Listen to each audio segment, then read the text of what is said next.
our last example to take a look at is 6x squared plus 5x plus 4 is equal to 0. Okay. So as with any of these ones where I'm using the quadratic formula, I'm going to identify my coefficients first, what a, b, and c are equal to. Okay.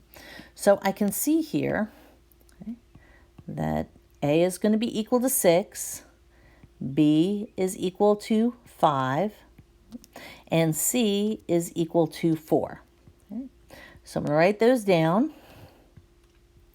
And then when I fill out my quadratic equation, okay, I know exactly which numbers I want to put in to each part of it. So I'm going to write down my quadratic formula. Okay. X is equal to negative b plus or minus the square root of b squared minus 4 times a times c, all of this over 2a. Okay. Now I'm going to go ahead, I'm going to replace it with 6, 5, and 4. So negative of b, the value of b is 5, so negative 5 plus or minus the square root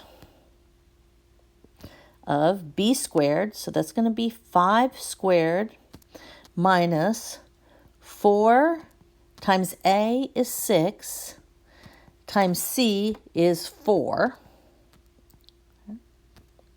So all of this over 2 times 6. All right. So this one I'm going to have to do some actual calculations here. Okay. So I've got negative 5. That's the easy part. So negative 5 plus or minus the square root. Now 5 squared is 25. Okay, minus, okay, 4 times 6 is 24. And 24 times 4 is 96. Okay, so underneath my radical, I have 25 minus 96. And then in the denominator, 2 times 6 is 12. Okay, so here I've got negative 5 plus or minus the square root of 25 minus 96. That's going to equal negative 71 divided by 12. Okay. All right, so here we go. Again, when I take a look, I have a negative number under my radical. That means I have a complex number here. I've got to factor that negative out from under the radical as an I. Okay. So this will be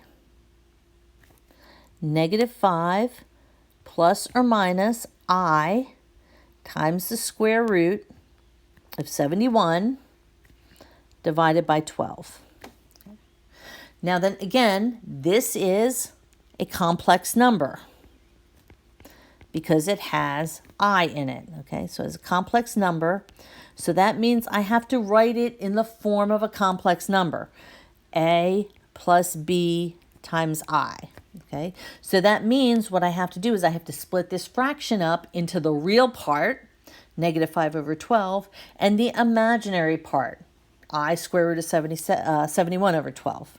Okay, so when I do that, okay, I have x is equal to, okay, so I have negative 5 over 12. Okay. And then, okay, plus or minus I times the square root of 71 over 12. Okay. The last thing I need to do is see, is there anything I can simplify? When I look at my real part here, negative 5 over 12, okay, I can't simplify that fraction. That's going to stay the way it is, okay?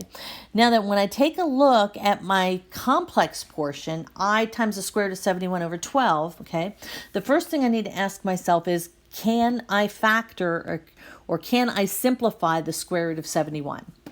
Well, the square root of 71 is not a perfect square. In fact, I am pretty sure it is a prime number. So there are no perfect squares hiding in there. So I can't simplify my radical. Therefore, I can't simplify my fraction. But in writing my answer, what I'm going to do is I am going to leave the square root of 71 over 12 as a fraction. That's going to be the coefficient in front of I. So when I write out my solution, okay, in the correct form as a pair of complex numbers, okay, I have negative 5 over 12, that's the real part, plus, then I'm going to have the square root of 71 over 12 times I. Okay, so this is what puts this into the complex number form a plus bi that we want to see. Then my other solution is negative 5 over 12 minus the square root of 71 over 12 times I. So this one is it looks like a much more complex type of answer. Definitely not one that we would ever be able to figure out through some kind of factoring.